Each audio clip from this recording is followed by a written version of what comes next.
قاری سمر صاحب آپ کا۔ مفتی صاحب، شرح سود میں کل حکومت نے 1% کمی کا اعلان کیا ہے۔ یہ کہیں سود کی شرح بڑھتی ہے تو مخصوص طبقہ اس پر بھی خوش ہوتا ہے، کم ہوتی ہے تو اس پر بھی لوگ کہتے ہیں یار کم از کم چلیں کم ہو رہی ہے، ہونا چاہیے۔ آئین اگر اسلامی ہے پاکستان کا، آئین پاکستان جس کو ہم یہ کہتے ہیں کہ اسلامی جمہوریہ پاکستان کا آئین کی تمام چیزیں عین اسلامی اصولوں کی بنیاد پر ہیں۔ بسم اللہ الرحمن الرحیم، صلی اللہ علی محمد النبی الامی وعلی آلہ وصحبہ ازواجہ وبارک وسلم بعدد من صلی وسلم۔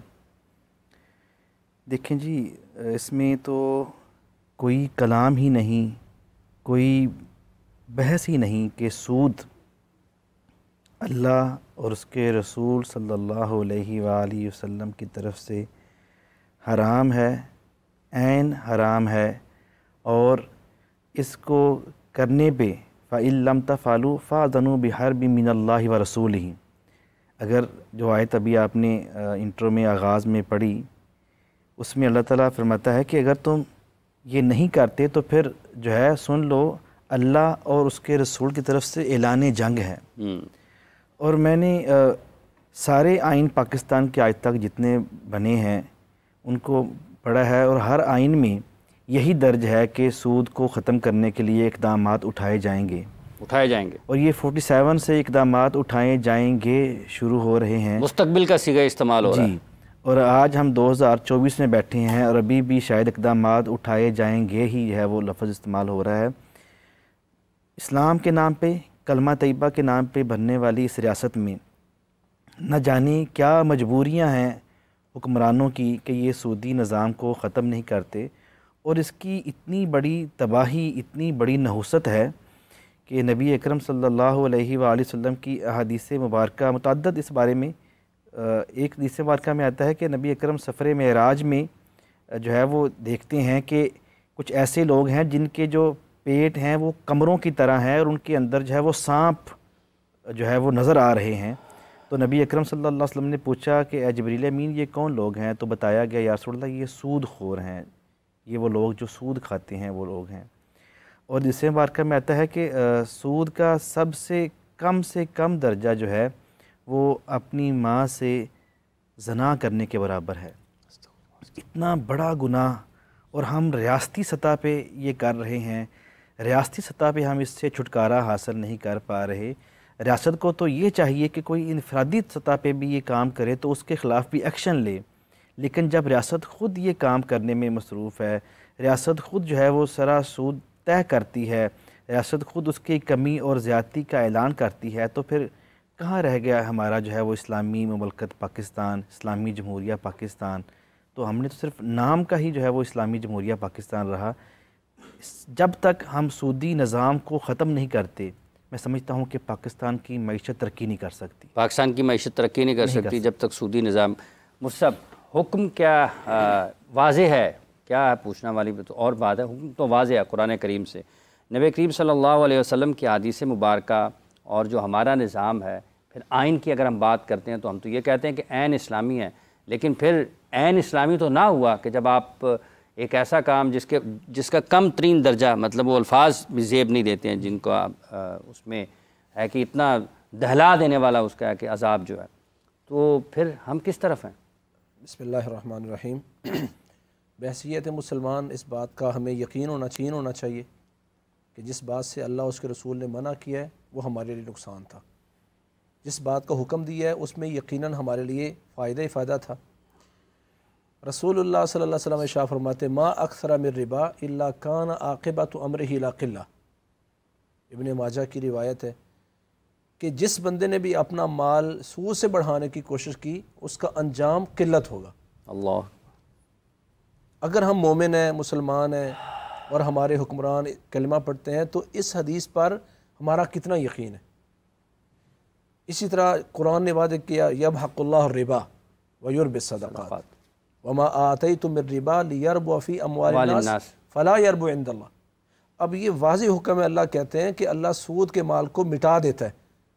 اب انسان اپنی عقل سے سوچے کہ میں کسی بینک میں پیسے رکھتا ہوں یا کسی کمپنی سے میں کچھ بات طے کرتا ہوں اور اس سے مجھے پیسے آ رہے ہیں، عقل کہتی پیسے آ رہے ہیں، اسلام کہتا وہ مٹ رہے ہیں۔ کیوں؟ آپ اللہ اس کے عقل کہہ رہی ہے پیسے آ رہے ہیں، اور ایمان کہتا ہے کہ یہ بربادی کی طرف لے جا رہا ہے، یمحق اللہ الربا، یمحق اللہ الربا، اور فرمایا قلت کی طرف جائے گا انسان۔ تو اب یہاں امتحان ہے عقل اور ایمان کا۔ جو انسان سمجھتا ہے کہ ایمان مقدم ہے، وہ کبھی اللہ اس کے رسول سے جنگ نہیں کرے گا، کیونکہ اس کو ایمان ہے کہ اللہ اور اس کے رسول کے ساتھ جنگ کرنے سے میں کبھی جیت نہیں سکتا۔ اگر یہ ایمان ہے تو پھر نتیجہ کیا ہوگا کہ انسان اس طرف آئے گا وَيُرْبِ الصَّدَقَاتِ، صدقات کا نظام لائیں۔ اللہ کہتے ہیں صدقات سے ما نقصت مال من صدقہ، کہ ما نقصت صدقۃ من مال، ما نقصت صدقۃ من مال، کہ صدقہ مال کو کبھی کم نہیں کرتا۔ یعنی یہ صدقات کا نظام آپ لائیں گے، لوگوں میں خرچ کرنے کا نظام لائیں گے، تو اس سے ایمان میں بھی اضافہ ہوگا اور آپ کی اموال میں بھی ہوگا۔ اور اگر آپ سود کی طرف جائیں گے تو مٹ جائیں گے اور آپ کا مال مٹا دیا جائے گا۔ رسول اللہ صلی اللہ علیہ وسلم نے جو فرمایا نا کہ الربا 70 خوبہ، کہ سود کے 70 گناہ ہیں، ایسرها ان ينكح الرجل امہ، یہاں لفظ بولا ان ينكح، لوگوں نے کچھ معنی کیا کہ اپنی ماں سے زنا کرتا ہے، زنا تو بندہ چھپ کے بھی کرتا ہے، یہاں لفظ نکاح بولا گیا کہ اگر بندہ اس حد تک، یعنی اس کی غیرت کی وہ انتہا کیا ہوگی اور بغیرتی کی انتہا کیا ہوگی کہ وہ اپنی ماں کے ساتھ منہ کالا کیے ہوئے اور سمجھ رہے میں ٹھیک ہوں۔ نظام بہتر ہوگا اللہ اور اس کے رسول کے اصولوں کو اپنانے سے۔ تو رسول اللہ صلی اللہ علیہ وسلم نے جو ارشاد فرمایا اور ڈرایا اپنی امت کو، لعن رسول صلی اللہ علیہ وسلم آکل الربا وموکلہ وشاہدیہ وکاتبہ، کہ سود اللہ کے نبی نے لعنت کی، اور جہاں لعنت ہوتی وہاں کبھی رحمت نہیں آتی۔ اگر ہم چاہتے ہیں کہ ہمارے گھروں میں رحمتیں، لکھنے والا بھی، اگر ہمارے علاقوں میں، ملکوں میں، گھروں میں رحمتیں آئیں تو پھر لعنت کو دور کرنا ہوگا۔ کیا فرمایا؟ لعن رسول اللہ صلی اللہ علیہ وسلم آکل الربا، سود کھانے والے پر، کھلانے والے پر، کاتبہ اس کے لکھنے والے، وشاہدیہ اور جو گواہ بن رہے ہیں۔ اب وہ 3 بندے، کھانے والا اور کھلانے والا تو ڈائریکٹ اس میں شامل ہے، لکھنے والا اور گواہ وہ کیوں ہیں؟ وہ تعاون کر رہے ہیں، گناہ میں اس کا تعاون کر رہے ہیں وہ بھی، اور وَهُمْ فِيهِ سَوَاءٌ، وہ سب اس میں برابر ہیں، سب برابر ہیں حدیث میں وَهُمْ فِيهِ سَوَاءٌ۔ اب جو حکومت کا نمائندہ سے لے کر حکمران سے لے کر نیچے تک جو بھی اس میں شامل ہے، فرمایا سارے کے سارے برابر ہیں۔ رسول اللہ صلی اللہ علیہ وسلم شاہ فرمایا یہ آپ کو، یعنی کہتے ہیں کہ یہ سود جو ہے یہ عذاب قبر کی بھی دلیل ہے۔ جب آپ کو ایک لمبا خواب دکھایا گیا، صحیح بخاری مسلم میں موجود ہے، تو آپ فرماتے ہیں کہ میں نے ایک ایسے شخص کو دیکھا جو خون کی نہر میں غوطے کھا رہا ہے، اور کیفیت کیا بیان کی کہ وہ درمیان نہر میں ہے، منہ اس کا کھلا ہوا ہے، وہ ہانپتا ہانپتا تیرتا ہوا کنارے کے پاس آتا ہے، تو کنارے پر ایک شخص اس کے سامنے پتھر پڑے ہوئے، کیفیت آپ نے کیا فرمائی؟ فرماہ فی فیہ، وہ پتھر اٹھا کے اس کے منہ میں مارتا ہے، یعنی وہ ہانپتا ہوا منہ کھولے ہوئے اور اس کے منہ میں اس میں پتھر مارا ہے تاکہ اس کا منہ کھلا رہے اور اس کے اندر خون اس کے پیٹ جا رہا ہے۔ تو میں نے پوچھا یہ کون ہے؟ تو اس خواب کے آخر میں بتایا کہ ہوا آکل الربا، یہ سود خور ہے جس کے ساتھ یہ کیا جا رہا ہے۔ تو جب حدیث میں آگے یہ سارے اس میں جتنے بھی تعاون کرنے والے برابر ہیں، تو جب تک ہم آئین پاکستان کے مطابق بلکہ اللہ اور اس رسول کی تعلیمات کے مطابق اپنے ملک کو نہیں لے کے آئیں گے تب تک اطمینان نہیں ہے۔ مصعب یہ تو اللہ کا آئین ہے نا، پھر قرآن اللہ کا آئین ہے، تو اگر خالق کے آئین میں نبی کریم صلی اللہ علیہ وآلہ وسلم کی مبارک سیرت سے، جیسے مفتی صاحب نے احادیث کا حوالہ دیا ہے کہ لکھنے والا بھی اور اس میں جو گواہ ہے وہ بھی، تو اس کا تو مطلب یہ ہے جو ریاست پاکستان، ہمارے ملک کے جو وزراء ہیں، جو حکومت ہے، جو سارے کے سارے وزارت خزانہ ساری کی ساری اس میں شامل ہوگی نا، یہ سارے کے سارے اس کو لکھ رہے ہیں، تو حدیث سے تو واضح ہے، قرآن سے تو واضح ہے، تو پھر اس میں اصلاحی پہلو کہاں پر رہ جائے گا؟ اور اگر آپ رحمت چاہتے ہیں تو پھر آپ کو لعنت سے دور ہونا پڑے گا۔ جی بالکل حافظ صاحب، اس میں تو بڑی کلیئر اور واضح جو ہے انسٹرکشن ہے قرآن پاک کی، اللہ تعالیٰ کی، اس میں کوئی ابہام نام کی چیز ہی نہیں ہے، اور سود کی ڈیفینیشن بھی بڑی واضح ہے، اور ہمارے ہاں آئین میں بھی یہ بات درج ہے کہ اگر کوئی چیز ہمارے ملک میں اسلامی تعلیمات کے خلاف ہوگی تو اس کو ختم کیا جائے گا۔ سود کے بارے میں الگ سے درج ہے کہ اس کو ہم ختم کرنے کے لیے اقدامات کریں گے، اور کوئی چیز اسلامی تعلیمات کے خلاف ہوگی اس کو ختم کیا جائے گا۔ لیکن اس کے باوجود جو حکمران چلے گئے جو ہیں 47 سے اب تک جو بھی گزرے جو ہیں، یہ سب اس بات کے ذمہ دار ہیں، اور نبی اکرم صلی اللہ علیہ وسلم کی ایک حدیث مبارکہ ہے کہ جس قوم میں سود پھیل جاتا ہے اس قوم میں پاگل پن پھیل جاتا ہے. جس قوم میں سود پھیل جاتا ہے اس قوم میں پاگل پن پھیل جاتا ہے. اور حدیث مبارکہ کے الفاظ.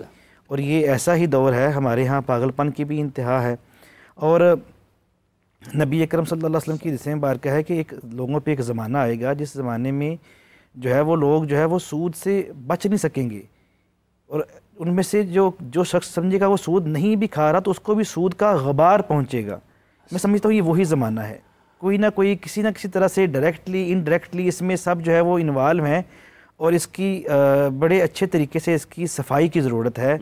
معاشرے کو پاکستان کی معیشت کو اگر ترقی دینی ہے تو معیشت کو اسلامی تعلیمات رب کے قانون کے اللہ کے بنائے ہوئے قانون کے مطابق جو ہے وہ ڈالنا پڑے گا.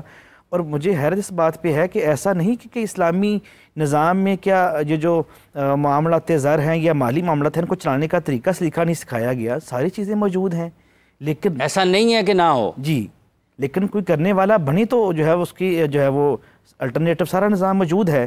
لیکن ہم جو ہے وہ پاؤں سے لے کے سر تک جو ہے اس میں دنس چکے ہیں اور اس کے لیے سٹیپ اٹھانے پڑیں گے ورنہ آپ سود دے کے جو ہے وہ قوم کا ستیہ ناش کر دیں گے لیکن سود ختم نہیں ہوگا. سود ختم نہیں ہوگا.